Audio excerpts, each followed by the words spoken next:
গতকাল দেখিয়েছিলাম ভগবানগোলার বিজেপি প্রার্থীর গাড়ি ভাঙচুর। আজকে জলপাইগুড়ির লোকসভার প্রার্থী বিজেপির জয়ন্ত রায়, তার গাড়ি ঘিরে বিক্ষোভ, কালো পতাকা দেখানো, গো ব্যাক স্লোগান।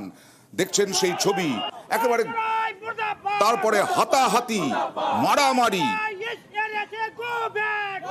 আর তৃণমূলের বিরুদ্ধে অভিযোগ বিজেপি প্রার্থীর। বিক্ষোভকারীরা কি বলছেন আগে দেখাই।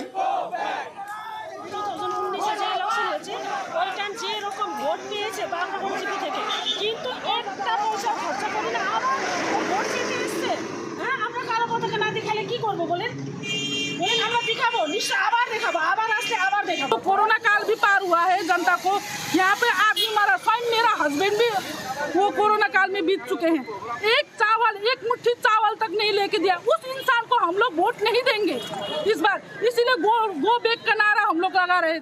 আর যেটা বলছিলাম, বিজেপি প্রার্থীর অভিযোগ হচ্ছে তৃণমূলের বিরুদ্ধে। তৃণমূল নেতা সৌরভ চক্রবর্তী অস্বীকার করেছেন।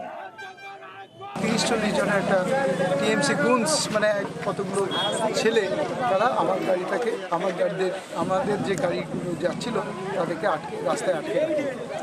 কিছুক্ষণ পরে তারা আমার গাড়িকে ভাঙচুর করার চেষ্টা করে। আমার গাড়িতে দিম ধাম করে মারছিল এবং গাড়ি তো যেতেও দিচ্ছিল না, আবার এদিকে মারছিল।